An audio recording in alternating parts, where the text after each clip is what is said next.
تو جناب بات کریں گے ڈرامہ سیریل دنیا پور کی سیکنڈ ایپیسوڈ کی، جو کہ ایک بہترین پروجیکٹ ہے اگین گرین انٹرٹینمنٹ والوں کا۔ اتنے کمال پروجیکٹس لے کے آ رہے ہیں کہ ریئل ٹائم جو ڈراماز کے ہم کہتے تھے نا، جس چیز کا نام ڈرامہ تھا وہ گرین انٹرٹینمنٹ نے دوبارہ ریوائن کیا ہے اس کانسیپٹ کو۔ ادروائز تو بس وہی رہ گیا تھا کہ گھر سے گھر تک، کمرے سے کمرے تک کی سٹوری۔ تو جناب اگر نیٹ فلکس کی یہ سیریز ہوتی تو اس نے پتہ نہیں دنیا میں جتنے بھی ایوارڈ تھے وہ سب کے سب اپنے نام کرنے تھے۔ اتنا بہترین ڈرامہ بنایا ہوا ہے، اتنی مار دھاڑ اور صحیح بلاک بسٹر ڈرامہ ہے کہ دیکھ کے دبنگ قسم کا ڈرامہ، مزہ آتا ہے اس کو۔ ابھی جو دوسری ایپیسوڈ دیکھی ہے تو اس کو دیکھ کے پتہ چلتا ہے کہ جو نوروز آدم ہے ان میں پھر بھی کوئی آدموں والی بات ہے، انسانوں والی بات ہے، لیکن جو نواب ہے وہ سراسر فضول اور بیکار انسان ہے۔ اب نوروز آدم کی اگر بات کریں تو پتہ چلتا ہے کہ وہ ایک تھوڑا خاندانی بندہ ہے، اور اس نے کتنی محنت سے جو ہے وہ دنیا پور کو حاصل کیا ہے نوابوں سے،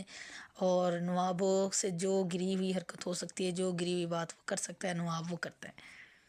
ایک بات جو سمجھ نہیں آتی ہے، نواب ہو جائیں، وڈیرے ہو جائیں، بڑے سے بڑے امیر ہو جائیں، یہ مجھے سمجھ نہیں آتا کہ کیوں فرق کر لیتے ہیں کہ عورت کسی اور کی عورت اور آپ کی عورت میں بڑا کوئی فرق ہے۔ عورت تو عورت ہوتی ہے، مطلب خود کی بیٹی بہن ہوتے ہوئے آپ کیسے کسی دوسرے کی بہن بیٹی کی ڈیمانڈ کر سکتے ہو؟ کیوں آپ کو لگتا ہے کہ یہی ویک پوائنٹ ہوگا، اور صرف یہی وہ چیز ہے، جگہ ہے جہاں پہ آپ جو ہے وہ کاری ضرب لگا سکتے ہیں،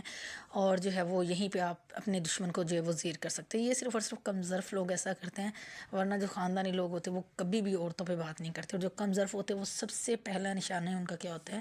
عورتیں ہوتی ہیں۔ ابھی نواب کی اپنی جوان بیٹی ہے، بٹ اس کو وہ نظر نہیں آئی ہے، اس نے جو ہے وہ نوروز سے اس کی بیٹی کا مطالبہ کر دیا جی کہ اس سے وہ خود شادی کرے گا۔ مطلب افسوس کا مقام ہے کہ کس قدر مطلب اس بڈھے کی جو ہے وہ سوچ کو کیا لے گیا ہے، نہ اس کو اپنی عمر نظر آ رہی ہے، کچھ بھی نہیں، اور اس نے جی اپنا جو ہے فرمائش رکھ دی ہے۔ ایک فرمائش اس کو پتہ تھا کہ اس نے پوری کر دینی ہے نوروز نے، اور وہ یہ کہ وہ جتنا بھی دنیا پر اس سے مانگے گا تو وہ اس کو دے دے گا، لیکن یہ نہیں تھا کہ بھائی مطلب وہ تو اس کو دے دے گا، اور دوسری شرط اس لے رکھی ہے کہ اپنا مطلب کے لیے کہ ہاں جی، حالانکہ وہ اس کی جو لاسٹ والی بیوی ہے، تیسرے نمبر والی کہ دوسرے نمبر والی، تو وہ بھی جوان ہے، بٹ پھر بھی اس نے جی نوروز سے اس کی بیٹی کا مطالبہ کیا کہ جی وہ اس سے شادی کرے گا۔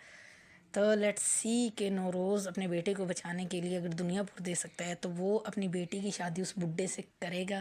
یا کہ نہیں کرے گا، یعنی کہ اپنے بیٹے کو بچانے کے لیے کس حد تک جائے گا یا کیا فیصلہ ہوگا؟ تو ابھی یہ دیکھنا باقی، اور اتنی شفافیت دکھائی ہوئی ہے اور ذرا بھی رحم والی کوئی گنجائش نظر نہیں آ رہی ہے۔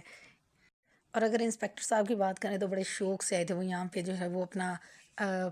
ٹرانسفر کروا کے، اور جب دنیا پور والے جو مطلب دور سے انہوں نے سنا تھا، جب انہوں نے آ کے ریئل ٹائم فیس کیا دنیا پور کو، تو پتہ چلا کہ وہاں جو ہے وہ پولیس کی اور یہ فارمیلٹی کی تو ضرورت ہی نہیں ہے، وہاں پہ نواب اور نوروز آدم ہی کافی ایک دوسرے کے لیے، ان کا فیصلہ کرنے کے لیے، آپس میں مار دھاڑ کرنے والے، قتل و غارت کرنے والے، اور خود ہی فیصلے سنانے والے۔ تو ایس ایچ او صاحب کو جو ہے وہ اچھے خاصے جو ہے وہ وہاں کا جو ملازم تھا اس نے ساری انفارمیشن دی، اور وہ بڑا ہنس بھی رہا تھا کہ چلے جی آپ ریسٹ کریں، پھر آپ دیکھیے گا آہستہ آہستہ آپ کو سارا یہاں کا سسٹم جو ہے وہ سمجھ میں آ جائے گا۔ لیٹ سی کہ جو انسپیکٹر صاحب ہے وہ اپنا قانون کیسے نافذ کرتے ہیں دنیا پور جیسے صفاک علاقے کے اندر، اور اجڑ قسم کا جو علاقہ ہے، یہاں پہ قانون چلتا ہے یا کہ نہیں چلتا؟ تو یہ بڑے مزے کا سین ہوگا کہ جتنا پیشنیٹ ہو کے ایس ایچ او آیا ہے، ایس ایچ او کا کیا مین رول ہوگا، کس طریقے سے یہاں پہ سب کو جو ہے وہ قانون کے تابع کرے گا۔ فائنلی شہمیر اور نایاب دونوں ہی زندہ بچ گئے، ان کے گھر والے تو ماتم کر رہے تھے، لیکن بعد میں آ کے انہیں پتہ چلا کہ جی شہمیر کو تو انہوں نے بچا لیا، لیکن نایاب نوابوں کی قید میں ہے، تو اسی کو بچانے کے لیے نوروز آدم کو بلایا تھا نواب صاحب نے کہ بھئی آپ کا بیٹا جو ہے وہ ابھی تک زندہ ہے، تو آ جاؤ پھر ڈیل کر لیتے ہیں، اور اگر جو ہے تو میری شرط نہیں مانتے تو پھر اس کو کل جو ہے 5 بجے تک اس کی لاش جو ہے وہ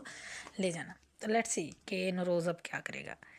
اور جناب ایک موسٹ امپورٹنٹ جو ہمیں باغی نظر آیا ہے، جو کہ کہہ لیں کہ منافق بندہ ہے، وہ نوروز کا اپنا بھائی ہے، جو کہ نایاب کو بھی الٹی سیدھی پٹیاں پڑھاتا رہتا ہے، اپنے اس کے باپ کے خلاف کرتا رہتا ہے، اور وہ دیکھنے میں جی سگا ہے، لیکن آگے سے دیکھیں وہ اندر سے کتنا دغا دے رہا ہے، کتنا دغے باز ہے۔ اور نایاب پہ جو حملہ ہوا اس میں بھی اسی بندے کا پورا پورا رول تھا، اور یہی نوابوں کے ساتھ ملا ہوا ہے، اور اس کو جو ہے وہ نوروز کو الٹی پٹی پڑھا رہا ہے کہ تمہارے گھر میں سے کوئی ہے یا کہ جو بہت کلوز ہے، تو یہ اس بندے پہ شک ڈلوانا چاہ رہا ہے جو کہ نوروز کا خاصا اچھا آدمی ہے، وہ جو اس کے ٹینڈ سی ہے وہ والا بندہ جو بہت لائل ہے۔ تو وہی کہتے ہیں نا کہ اچھا مطلب اتنی زبردست سٹوری ہے، بغاوت بھی ہے، اور ظاہری بات ہے کہ جب بھی آپ کو زوال آتا ہے تو وہاں پہ آپ کے اپنے ہی شامل ہوتے ہیں، لیکن آپ کو پتہ نہیں چل پا رہا ہوتا ہے۔ تو اور کوئی نہیں، کیونکہ غیر کو کیا پتا کہ کدھر وار کرنا ہے یا آپ کی کمزوری کیا ہے کیا نہیں ہے، لیکن اپنے ہی ہوتے ہیں جنہیں سب پتہ ہوتا ہے، اور وہ اپنا ہو کے بھی کیسے دگا دے رہا ہے، اور ایون کہ اس کی بیٹی کو بھی سب پتہ ہے، بٹ اس کو جی جسٹ شاہ عزیز ہے، اور وہ اپنے باپ کے ساتھ کھڑی ہوئی ہے کہ ٹھیک ہے جو کرنا ہے کرتے رہو۔ تو وہ بھی لوئل نہیں ہے سچن اور روز آدم سے، بس اس کو شاہ میر سے مطلب ہے۔ تو خیر اس کو بڑا افسوس ہوا کہ جی شاہ میر اور نایاب دونوں ہی بچ گئے ہیں۔ تو لیکن وہ اس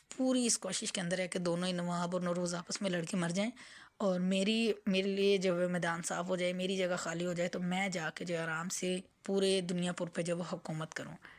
تو مطلب ابھی 2 ایپیسوڈس کے اندر اتنا کچھ دکھا دیا، اتنا کچھ دکھا دیا، جو میرا خیال ہے کوئی دوسرا ڈرامہ ہوتا تو اس کی 10-15 قسطوں کے بعد جا کے ہمیں یہ دیکھنے کو ملتا۔ تو اگر 2 ایپیسوڈ میں اتنا کچھ دکھایا تو سوچے پورا پروجیکٹ ابھی پڑا ہوا ہے، اور کتنا شاندار، بہترین اور کمال اور دھماکے دار پروجیکٹ ہونے والا ہے یہ۔ تو آپ لوگ بھی جا کے جو ہے وہ ایپیسوڈ دیکھیں، اور اس کے بعد اپنے ریویوز جو کمنٹ کے اندر ضرور شیئر کریں۔